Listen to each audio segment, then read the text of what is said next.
Hey, everybody. Richard Blissbrook here with yet another Authentic Networker podcast where I get the opportunity to interview extraordinary human beings in mental, physical excellence, wealth building, extraordinary accomplishments, all staying within the lines of the authenticity philosophy. And today, my guest, you're gonna feel the authenticity in spades when you hear who he is and what he's done. This is James Lawrence, better known from the next Netflix documentary as the Iron Cowboy. Hello, James. Welcome to the podcast.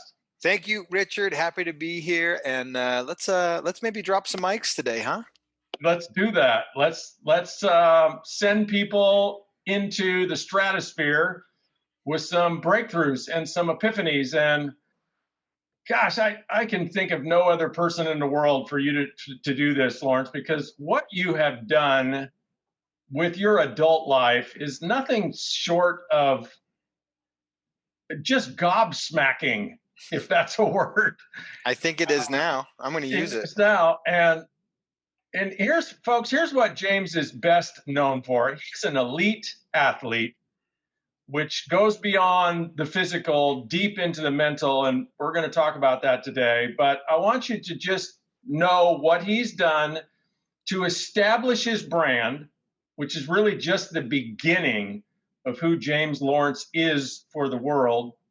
A few years ago, and he'll tell the story, but James had this idea that to test his personal limits, to find out what's on the outer edge and how far he could push the outer edge, he declared that he was going to do 50 Ironman triathlons, which is a 2.4 mile swim. Maybe you can tell us how many laps in the pool that is, James. Too many. 112-mile bike ride, followed by a 26.2-mile run. And James did 50 of those in 50 consecutive days in 50 different states. Starting in Hawaii, where I live, logistically, he did an Ironman and then flew to Alaska and then did an Ironman and then flew to Washington State and did an Ironman all on his own, not like part of a big Ironman competition, and then got in a motorhome with his family, 5 children, right, James? Yeah, 5. And your wife, Sunny, and crisscross the United States doing an Ironman every day in every state. And if you want to like do a deep dive on what that experience was like, go check out the documentary, The Iron Cowboy. It's absolutely stunning. So, James, let's start with the day you decided to do that. What was going on? What was the context? And what supported the idea that you would take that kind of high risk, high disruption project on personally? What happened? Yeah, I actually know where I was and what was going on. I was in Arizona. We were about to wrap up our second world record for doing the most official Ironmans around the world. We did 30 full Ironmans in 11 countries. And I just finished race 27 of 30, and kind of an amazing story in itself. On that 27th day in Arizona, we pulled a boy named Dayton that has cerebral palsy, and that story's on YouTube and whatnot. A day I'll never forget. But I remember finishing that day. We had 28, 29, and 30 to go to seal up that world record, and I knew we had it. And I realized that when you're in the middle of a journey, it's absolutely the most impossible thing you could think of, because that's the furthest point you are in your own unique journey. But I was so close to the finish line of that journey, I started to look backwards and go, yes, that was the hardest thing I have ever done. And now, as I stand here, I'm a changed person, because I've faced adversity. I've I have fought. I've continued to show up. I've put the right team around me. I believed in myself, and I just battled. And now you have more confidence and some momentum. Success breeds success, and confidence breeds confidence. And so I looked back and said, that was the hardest thing I've ever done, but I'm still capable of more with this new knowledge and experience that I have. And it just came to me. I was like, I need to do 50 consecutive Ironmans in 50 states. Um, and literally, I was in Arizona at my buddy's house recovering after that day with Dayton, and leading up to the next weekend we were doing Ironman Arizona. So it was in between race 27 and 28. And in that moment, I knew we were going to accomplish this goal, and I was already starting to plan kind of what was next. And that process took 2.5 more years to get us to that point, to where we started the 50. And then over the next 50 days that summer in 2015, we just went down that road, and the rest is history. Yeah. And folks, I mean, you got to watch the documentary to appreciate what James went through in terms of facing adversity, failure, obstacles, that solid black wall of I can't do this anymore. And then he kept doing it and kept moving that wall all the way through 50 states. It's absolutely extraordinary. I saw a video, James, of Sonny telling the story of when you came home and said, "This is what we're going to do next." She was like, She was "Say like, what?" she was like, not today. This is not the time for this conversation. Yeah. I gave her a little bit more time, and she finally came around. Yeah. So, the audience that is listening, James, are mostly entrepreneurs, some athletes, and if they're listening to me, they're on some kind of journey to expand their comfort zone, expand their confidence, their ability to do more, be more, have more, contribute more. And of course, what they're faced with every day is setbacks, adversity, because, especially if you're doing something in the people business. What you did with 50 Ironmans was mostly up against your own mental and physical abilities. Of course, there was weather and logistics. But most of the people that are following me, the resistance is not the weather, it's not their physical ability. It really is people out in the world who don't share their vision, right? So if I want to build a business and I want more and more and more customers, well, the world doesn't necessarily share my vision of being my customer, right? So that's the resistance. And you get lots of rejection and lots of failure. And then that internal dialogue starts up, which all of a sudden, this doesn't sound like a good idea anymore. I can't do this. Nobody wants to play with me. I'm not good enough. That's the essence of it, right? So in your work, which goes beyond, way beyond the Iron Cowboy, tell us about how you have tackled that inner story of what you're capable of. And maybe tell us a couple of stories, because in your 50 and 50, I mean, you had some horrific disasters, which would have given you any excuse in the world to quit. And yet you created a conversation of going over, under, around, or through. Tell us about your mental game. Yeah, actually, number one question I get is how do I become more mentally tough? We speak around the world, and the biggest thing that I've realized, no matter what level or part of your own journey, is that as humans, for some strange, bizarre reason, we are getting in our own way. We're literally our toughest critics. We're hardest on ourselves. And life is about managing the internal dialogue and the conversations that we're having with ourselves, overcoming anxiety, facing those fears. And back to the number one question that I got is, how do I become more mentally tough? It's only through experience that you can become more mentally tough. And I always say from stage, and I ask the question, when was the last time you intentionally became uncomfortable? when was the last time you isolated your fears, broke them down, and attacked them head on? And it's only through time experience that you learn to win the conversations. We're one decision away from a different outcome. And so to become more mentally tough, you have to come outside of your comfort zone and do hard things.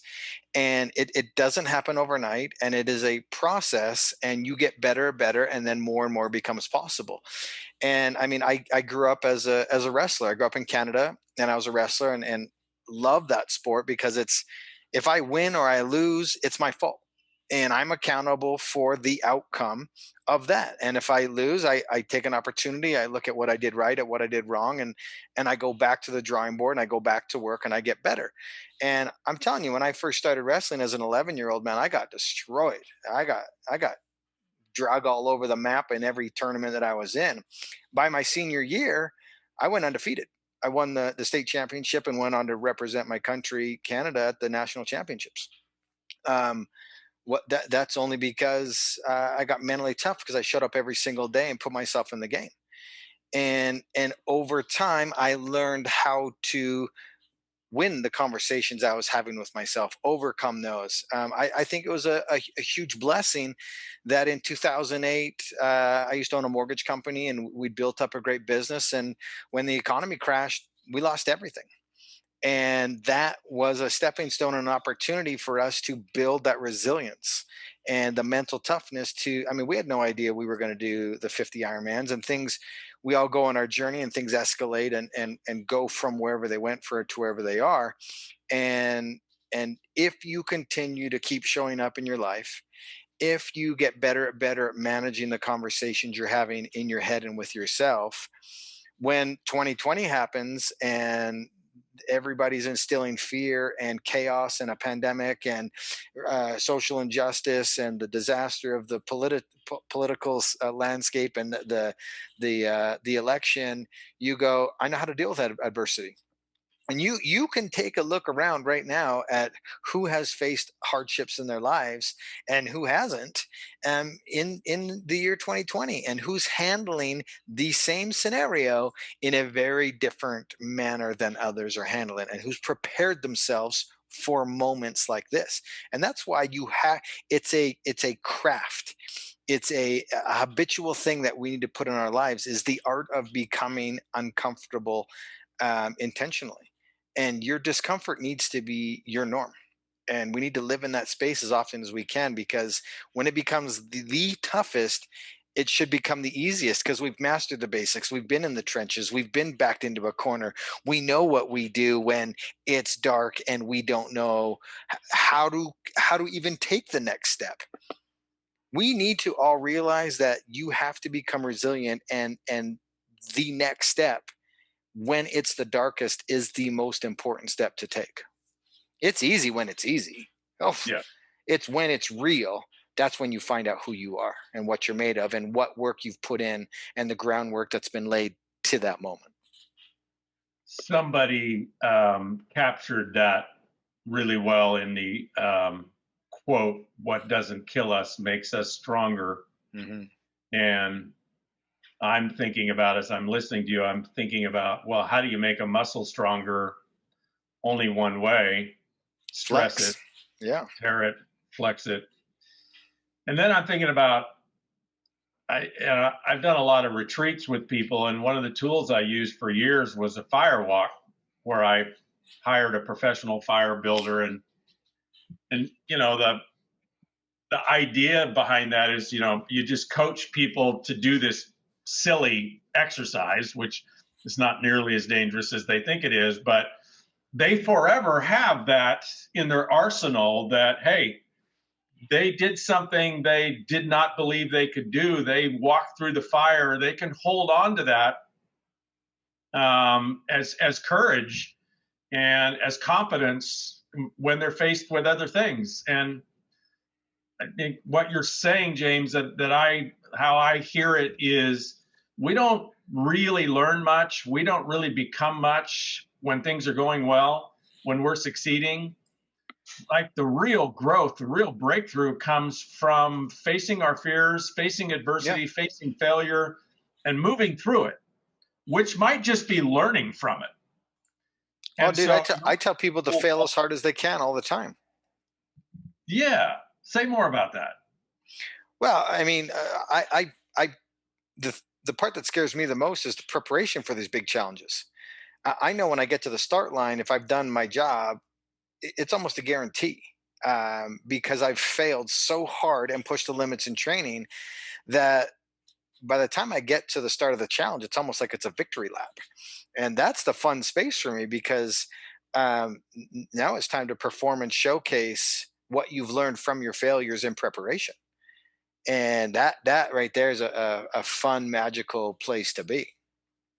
Yeah, you told me we talked a few weeks ago that one of your secrets was, I'll let you articulate it accurately, but something to the effect of, falling in love with being uncomfortable, with falling in love with the pain. And so that's a whole paradigm shift that people listening, if what almost everybody's looking for is, well, I want it to be fun. I want the success. I want the feeling of success. And so we're addicted to the feeling of success. And the last thing we want is failure, pain, adversity, people telling us no, rejection. Right? We don't want any of that. But what you're an example of is, if you want to be the best you can be, you got to fall in love with the pain. Well, not only fall in love with the pain, but the bigger side of that is, well, you know, we just talked about being uncomfortable intentionally and making that the new normal. But what people need to embrace is the sacrifice, and recognize the sacrifice. I could ask every person, I could send a message to everybody listening and ask the question. Let's pretend it's December 31st, New Year's is tomorrow. And I'd be like, hey, everybody, I'm super excited. New journey, new start, new beginning. What are your resolutions? What do you want? And every single one of them is going to go, man, I want more money this year, man. I'm going to get I want a better body. I want more time. I want some freedom. I want that relationship. I want to feel accepted. I want to feel love. And they go all these, I want the new car, man. I want that Corvette. I want that Porsche. I want the house. I want the spa, the pool, all of it. I want the jet. And then everybody rattles off this list, and everybody's is the same. I mean, 99% of the people, that's the list right there. And then you sit them down and you say, okay, I've got a follow-up question for you. And you say, do you know what you're willing to sacrifice? Do you know what it's going to take?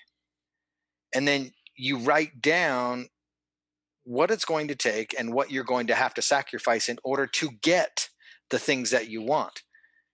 And most people, they're not willing to sacrifice what it takes. And so, in my opinion, everybody's asking the wrong question. Not what do you want? What are you willing to sacrifice to get what you want? Yeah, so profound. Let that sink in, folks. Make that list. Just take one thing you want and then make a long list of 10 things you're willing to sacrifice to get it. And I guess that'll tell us whether the universe is going to deliver it. So I read a story I'm curious about, because people are probably listening to you, James, and go, how did this guy get this way? This Through is experience. Deep. Yeah. Well, the first one I want you to tell us about is the record you set 10 days on a Ferris wheel when you were a lot younger. What was that about? Yeah, so I'm originally from Calgary, Alberta, Canada. Grew up there, freezing cold winters. I think truly my mental toughness journey started as a young kid. I remember two things I used to do. Winters are long and cold there, and I remember my dad helped us get this job with the city, and the city would give us addresses, and we would go shovel the walks in the freezing cold of houses that were abandoned or for sale, where there were no owners, and the city was responsible for keeping those streets done. And man, I built some toughness and some resilience doing that. And then I did a paper route in Canada, freezing cold in the winters. I mean, 4 a.m. We made this special cart with big wheels to push it through the snow. And no word of a lie, as like a 11, 12-year-old kid, I got a gold watch because I did that for 5 years.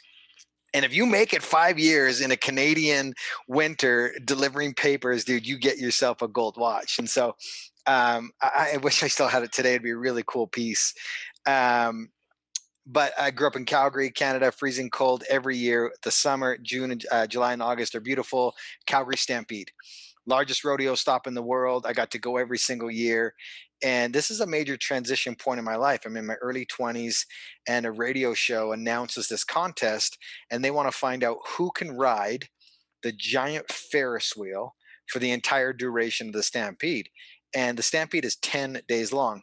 And I was sitting there, dead end job, really not knowing where I'm going to go in my life. And I'm like, 10 grand for 10 days? Like, I can sit on a Ferris wheel for 10 days.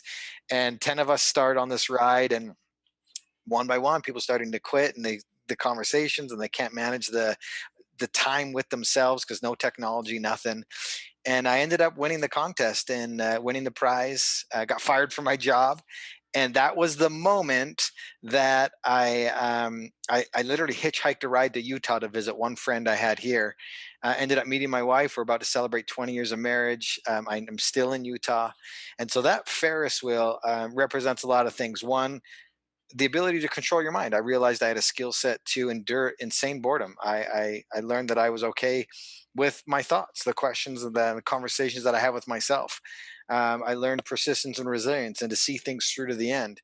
And then I learned that moments in our lives, no matter how big or small, we have no idea the impact or significance and the trajectory that those experiences can put us on. And had I not made the decision to, one, get on the Ferris wheel, two, stick it out and win the prize, I would have never hitchhiked. I would have never got fired from my job. Blessing. I would have never hitchhiked a ride to Utah, and I would have never met my wife. And who knows what I'd be doing today? I'd probably be working in the oil fields on the rigs and addicted to alcohol. I mean, I have no idea what I'd be doing. And so grateful for ups and downs in our lives, and pivot moments that we don't necessarily know at the time are pivot moments. One of my favorite songs is a Garth Brooks song, and it's Unanswered Prayers.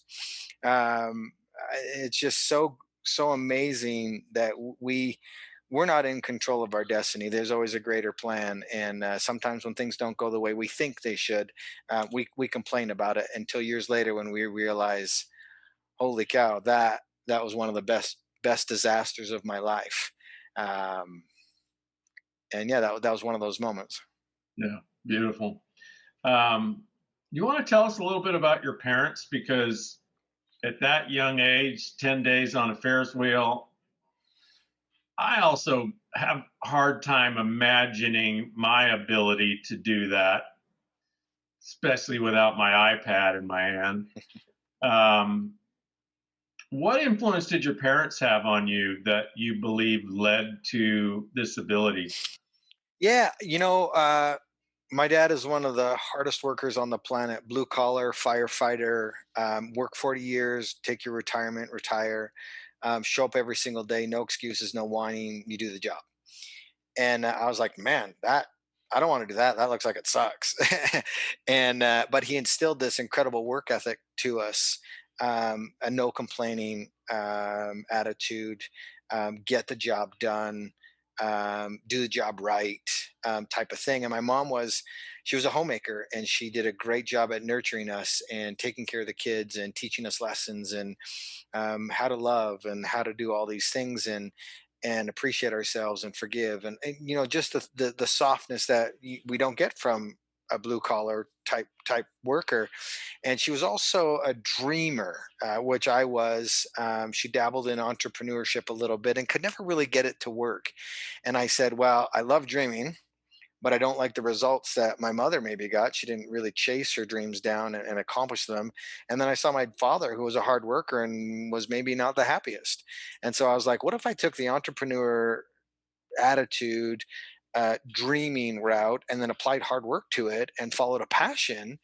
What do we get? And so I was just raised in such an environment that it was a perfect storm between my mother and my father, and I took both of their strengths and put them together. And obviously I have tons of flaws, and I'm a work in progress, but I was able to create an individual that had both the strength and the things that I admired of both of them, and took those and then started to work every single day and develop that person. And I'm still a work in progress. I'm still showing up every single day trying to be the best version of who I'm trying to be. But that's kind of how I was brought up, with those two kind of polar perspectives. And then, was super fortunate to meet Sonny Joe, who is unbelievable, and obviously my better half. And nothing great's ever truly accomplished on our own, and her and the five kids are a massive part of our team, and I've just been grateful to have her too, on the team, and to be able to continue to grow together. Like I said, we're coming up on 20 years. Yeah, I've read about her. I'd love to interview her too. Really amazing partner for you, and in her role, which is well displayed in the documentary of 50 and 50, really, really remarkable. Yeah. What is James Lawrence doing today? How are you teaching these distinctions and these arts and disciplines out in the world? I have one book, The Iron Cowboy, Defining the Impossible. Folks, if you don't have this, and maybe James, you can tell us, is this your favorite book, or do you have one that's more favorite?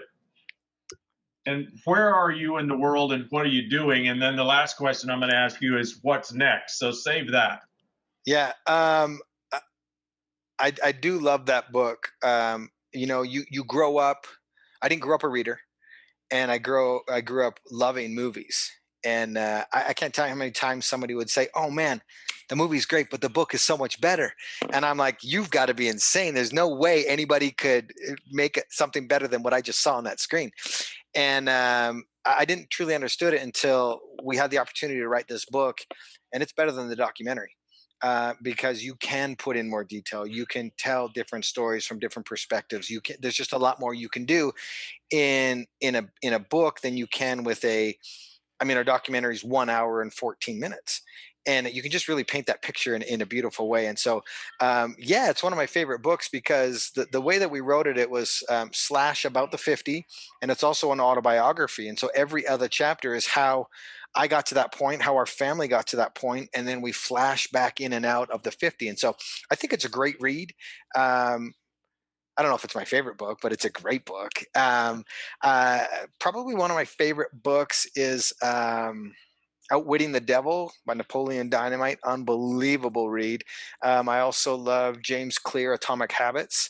Yep. I think if you took the principles from Napoleon, and man, that Napoleon Dynamite book that guy is light years ahead. I mean, that transcript was written in 1930s, maybe early 40s, put in a vault, and then re-released today after Right. his death. Have you read it? Yes, I know the author. Yeah, Oh, dude, it's a fantastic read. And then James Clear, he wrote a book called Atomic Habits. And if somebody read that book, had a vision, had a goal and a dream, and then applied the principles in that book, showed up every single day, impossible for you to lose. Like you just can't lose. And so I love those. Obviously, my book is going to be up there too. Redefine Impossible. It's just about the human spirit, and James I is love it. James Clear's one of the first people I interviewed for this podcast. Oh, cool. He's really, really, really brilliant stuff that maybe takes old concepts but packages them in a way that people can have those wow, oh my gosh, wow, I can do this. And I use a lot of his stuff in my coaching and training. So what are you doing now, James? How are you out in the world? I know you're doing a lot of athletic coaching and speaking, the NFL and other places. Tell us about that.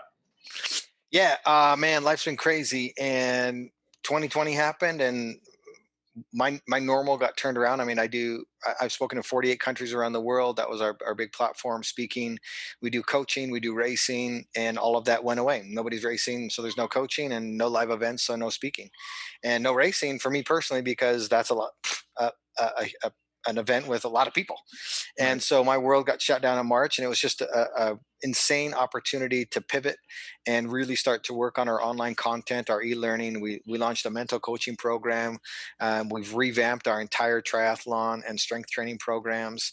Um, and it's allowed me to start dreaming again and be with my family. Really, I mean, I've been traveling nonstop for the past 5 years. I do about 80 events a year. That's just a lot of time on the road. And so it's been nice to be home, chill with my family. I've got five kids, four teenage girls.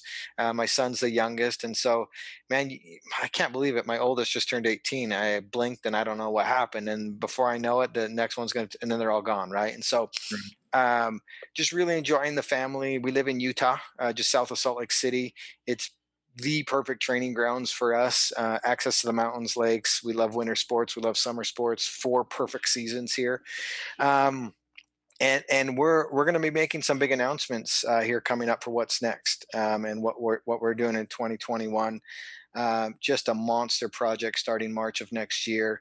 We're going to release a new YouTube series starting on November 20th, so coming up in 10 days, showcasing kind of the behind the scenes, how we get to the start of a big project. Because I've learned that everybody sees the headline and they don't know the decade that went into that moment. And we want to showcase that, look, we're not genetically gifted. We don't have millions of dollars and all these things. We're hardworking citizens, and we've got a family, and this is what we do. And so we really want to showcase what it takes to go from this moment to the start of world records and things like that. So we want to showcase that journey and not just flash a headline. And so and always what's next is our internal and team desire to continue to influence and impact. It's humbling every single day to get messages of the change that people have had and are making in their lives because of our family's journey. And that's why we choose to show up every single day and go down that road. So what a cool journey to be on, and to do things like this. So thank you, Richard, for having us on, and thanks to the audience who tunes in and is taking the time to learn about this. Thanks, guys. Yeah, you're welcome. Beautiful story. And ladies and gentlemen, I'd encourage you, listen to this again. Listen to it 2 or 3 times. You get into this book and you map on your adversities, your challenges, the things that are setting you back, shutting you down, changing your story to you can't do this. Map your journey onto James's journey in 50 and 50. And I think you'll see all of your adversity, all of your pain, all of your doubt, all of your failures in a different light. Yeah. And you can massively expand your comfort zone and your confidence zone. Thank you so much, James. Beautiful, beautiful story. Great life lessons. Everybody go to, is it jameslawrence.com or ironcowboy.com? Ironcowboy.com. And then we post everything on our social media. It's mostly on Instagram at Iron Cowboy James. At Iron Cowboy James. Yep. And ironcowboy.com. Correct. Dive into what James is doing. If there's a product in there that fits you, buy it, order it, absorb it, get tapped into this guy, because he's one in 7.5 billion. So somebody said to me one time, and it's just amazingly humbling and something that I think everyone should strive to be, is they said, you're one of one. And that's a cool feeling when you put it into the scope of how many people in the world. And I think if everybody strives to be one of one, I think the world would be an exceptional place with some exceptional people. And at the end of the day, everyone should just strive to be as kind as they can be, and one in that category. Yeah, beautiful. Thank you, James. Absolutely. Thanks all of Richard. you for tuning in to The Authentic Networker. We'll catch you next time. Richard Bliss Brooke reminding you the work is worth it.